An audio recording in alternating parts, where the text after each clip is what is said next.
God's wisdom is shown to be true by its results. மத்தேயு 11:19. ஞானம் மெய்யானது என்பதற்கு அதை ஏற்றுக்கொண்டோரின் செயல்களே சான்று.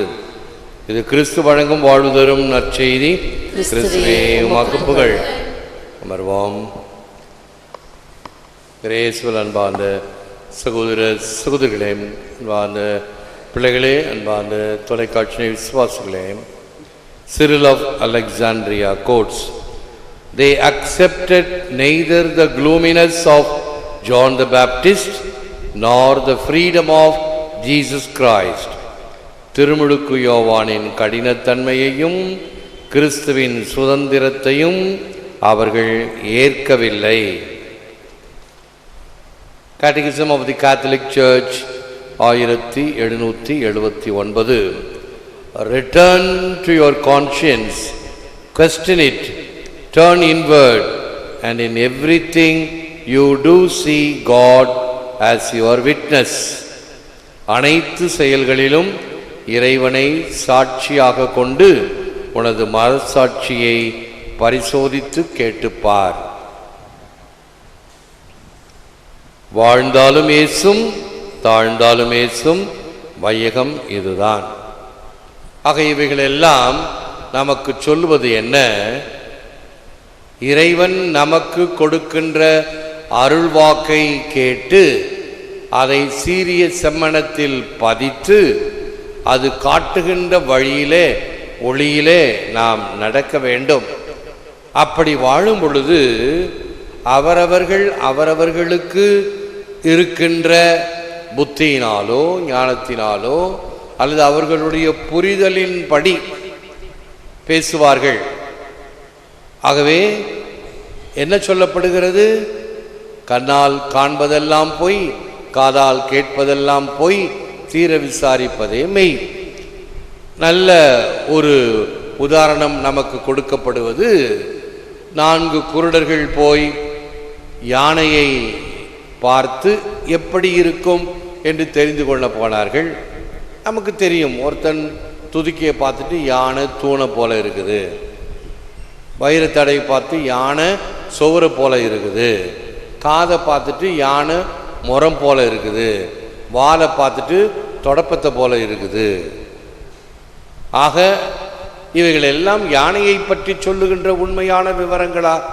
உண்மைதான். முழுமையான விவரங்களா என்றால் இல்லை. அப்படித்தான் செய்திகள், கேட்பவை, காண்பவை அரைகுறையாக இருக்கக்கூடும், முழுமையானதாக இல்லாமல் இருக்கலாம். ஆகவே எனக்கு கிடைக்கின்ற தெளிவின்படி நான் நடக்க வேண்டும். எனக்கு முழுமையான தெளிவு கிடைக்குமா? அதுவும் சாத்தியமில்லை. நேற்றைய தினம் தேவதாயின் திருவிழாவை கொண்டாடினோம். சிற்றறிவு பேரறிவை ஏற்றது. அவருக்குரிய வகையில் அது புரியவில்லை.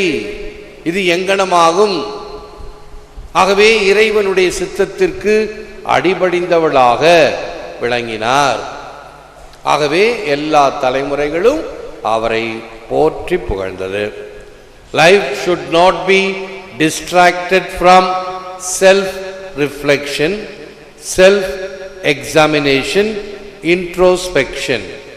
சுய சிந்தனை, சுய பரிசோதனை, பரிகாசம் இவை அனைத்தும் வாழ்வை அலைகழிக்க கூடாது. இவைகளினால் உன் வாழ்வு ஆனது பல வகையான சலனங்களில் ஆட்கொள்ளப்படக்கூடாது என்பதை நாம் தெளிவாக புரிந்தல் வேண்டும். To persevere in one's duty is the best answer to be silent. The persevere is the best answer to calumny.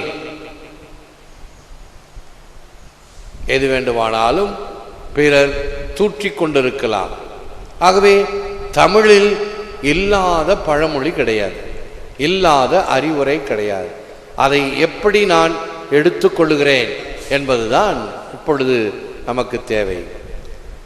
உன்னை போற்றுவார் போற்றட்டும், புழுதி வாரி தூற்றுவார் தூற்றட்டும். ஆகவே அமைதியாக இரு. உன் மீது குற்றச்சாட்டுக்கள் கூறப்படுகின்றனவா, கலங்காதே, தயங்காதே, மிரளாதே, இன்னும் விரக்தி அடையாதே. உன் கடன் பணி செய்து கிடப்பதே, துணிந்து உன் கடன் பணி செய்யக்கூடிய வகையில் வாழ்ந்து காட்டு. புரணி பேச்சுக்கு சிறந்த பதிலடி அமைதியில் பணியை தொடர்தல். சமீபத்தில் இறந்த முன்னாள் முதலமைச்சர் ஜெயலலிதாவை பற்றி சொல்லும் பொழுது, எந்த ராஜாஜி ஹாலில் அவர் அவமானப்படுத்தப்பட்டாரோ, எம்ஜிஆர் சாவில் அவளை கீரை பிடிச்சி தள்ளிட்டாங்க, நீ உட்காரக்கூடாது அப்படின்னு அவமானப்படுத்தப்பட்டாரோ, அன்று எடுத்த சபதம் அவர் சாவிலே நிறைவேறியது. ஆக அதே இடத்திலே அரச மரியாதை கொடுத்து அவளுக்கு ஒரு சிறந்த அடக்கச் சடங்கை அரசு கொடுத்தது, மக்கள் கொடுத்தார்கள்.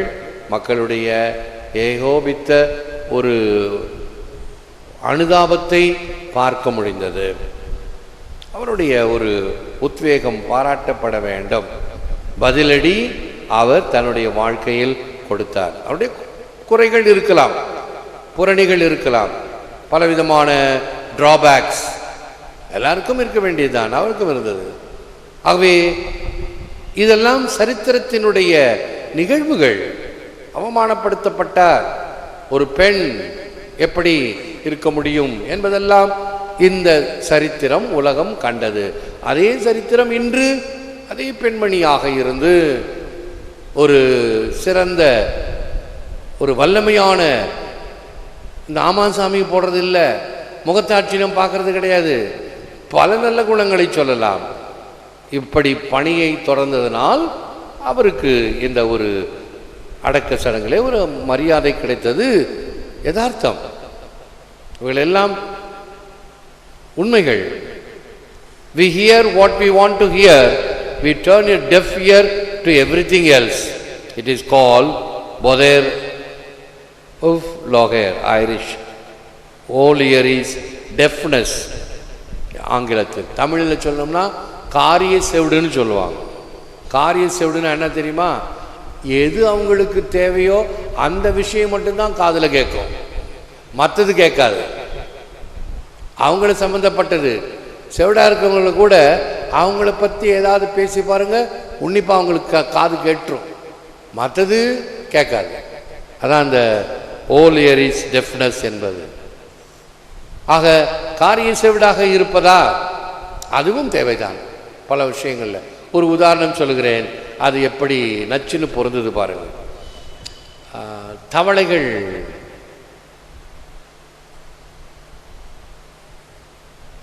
தவளைகளோ நண்டோ ஞாபகம் இல்லை, இப்போ ஒரு குழியில் விழுந்துருச்சு, முயற்சி பண்ணி பார்க்குது.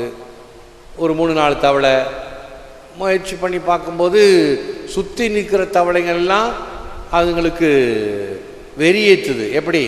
கொழுப்பு தானே, கண் இல்லையா, ஏன் போய் விழுந்தீங்க, சாவுங்க, நீங்கள் பிழைக்க முடியாது அப்படின்னு அதுங்களை வெறியேற்றுதுங்க. முயற்சி பண்ணி 3 தவளை அப்படி செத்து போச்சு. ஒரே ஒரு தவளை மட்டும் மறுபடியும் முயற்சி பண்ணி ஏக்தம் வெளியில் வந்துடுச்சு. வெளியில் வந்தோடனே மற்ற தவளைகளுக்கெல்லாம் ஆச்சரியம், மற்ற 3 செத்து போச்சு, இது மட்டும் எப்படி முயற்சி பண்ணி வந்தது, நீ மட்டும் பொழைச்சிக்கிட்ட அப்படின்னு அந்த தவளைகிட்ட கேட்டாங்களாம். அது அப்படின்னா செவிட்டு தவளை. மற்ற தவளைக்கெல்லாம் அவங்க பேசுனது ஒரு விரக்தியை கொடுத்தது, செத்து போச்சு. இது செவிட்டு தவளைனால அவங்க என்ன சொன்னாலும் எனக்கு என்ன, அது பாட்டு முயற்சி பண்ணி ஜெயித்தது. கேட்க விரும்புவதை கேட்கிறோம், மற்றவர்களை செவிமடுப்பதில்லை என்பதை போல உன்னை அவைகள் அமிழ்த்துகின்றனவா? உன்னுடைய ஒரு உயிர் துடிப்பான செயல்பாடுகளை அமுக்குகின்றனவா? அஞ்சாதே, கவலைப்படாதே, நீ துணிந்து நில். In all created things discern the providence and the wisdom of God. In all things give him thanks. Saint Teresa of Avila. கடவுளின் ஞானத்தையும் பராமரிப்பையும் படைப்பனைத்திலும் காண் எல்லாவற்றிலும் அவருக்கு நன்றி கூறு. Clinging and craving have nothing to do with love, but all suffering can lead us to learn something about love. அதாவது அன்பு செய்வதிலே, பணிபுரிவதிலே கொஞ்சம் கஷ்டம் சிரமம் இருக்கும். அவைகளை ஏற்றுக்கொள்ள வேண்டும். ஒரு தாய் எவ்வளவு கஷ்டப்படுகிறாள் தன் பிள்ளையை வளர்ப்பதற்கு, பராமரிப்பதற்கு. ஏன்? அந்த பிள்ளையின் மீது கொண்ட பாசம். அதுதான் உண்மையான பாசம். Change all things that make our responsibility false, and those attitudes that make us gods in our world. We are not at all the owners of the world, but only a minuscule in the extensive history of humanity. சார்ந்திருப்பதும் ஏங்குவதும் அன்புக்கு இலக்கணம் அல்ல. எல்லா துன்பமும் அன்பை பற்றி சிறிதேனும் அறிய இட்டு செல்லும். எங்கள் பொறுப்பில் தவறான செயல்பாட்டையும் எங்கள் உலகில் எங்களையே கடவுளாக பாவிக்கும் போக்கையும் மாற்றும். உலகின் எஜமானர்கள் நாங்கள் அல்ல, மாறாக மனித வரலாற்றில் ஒரு புள்ளி. ஆகவே கார்டினல் நியூமன் உடைய ஜெபத்தோடு நம் வழிபாட்டை முடிப்போம். Oh my dear Lord, hear me. I wish to be thy good servant. Be gracious to me and enable me to be what I know I ought to be. முழந்தாள் இருப்போம். அன்பு தேவனே, உமது நல் ஊழியனாக இருக்க விரும்புகிறேன். நான் எப்படி இருக்க வேண்டுமென ஆசிக்கிறேனோ அதுபோல் மாற என் மீது இறங்கும். எல்லாம் வல்லவரே, நல்லவரே, உம்மை போற்றுகிறோம், புகழ்கிறோம், நன்றி கூறுகின்றோம், ஆராதிக்கின்றோம். தேவரிதாமை இந்த நற்குறளை எமக்காக விற்றிருக்கின்றீர். உமக்கே நன்றி, துதி, தோத்திரம், புகழ், மகிமை உண்டாவதாக. எங்களையும் இந்த வல்லமையான தொலைக்காட்சி நிகழ்ச்சிகளையும் நீர் பரிவன்புடன் ஆசீர்வதித்து இதில் பங்கு பெறுகின்ற ஒவ்வொருவரையும் உம்முடைய தெய்வீக கரத்தால், தெய்வீக வல்லமையால், தெய்வீக அருள் வீச்சால் அவர்களை தொட்டு ஆசீர்வதித்து அவர்களுக்கு தேவையானவர்களை தந்து தீமைகள் தீங்கிலிருந்து விடுவிக்க வேண்டுமாய் ஜெபிக்கின்றோம். இந்த நாளில் திருமணம் புரிகின்ற இந்த தம்பதியரை ஆசீர்வதியும். இந்த நாளில் உம்மை நாடி தேடி வந்திருக்கிற மலேசியாவில் செரம்பான் பங்கிலிருந்து வந்திருக்கக்கூடிய அன்பர்களையும் நண்பர்களையும் ஆசீர்வதியும். இவர்கள் வழியாக அங்கு தொலைக்காட்சியிலே தினம் தினம் இந்த நிகழ்ச்சிகளை பார்த்து கொண்டிருக்கிற மக்கள் இவர்களை ஆசீர்வதியும். இன்னும் யாருக்கெல்லாம் உமது உதவி தேவையோ அவர்களையும் ஆசீர்வதியும்.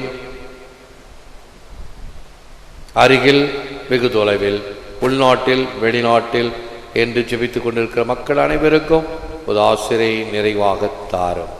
ஏற்று வரமருளும் இறைவா, காக்கும் கரங்களினால். ஆமென், ஆமென்.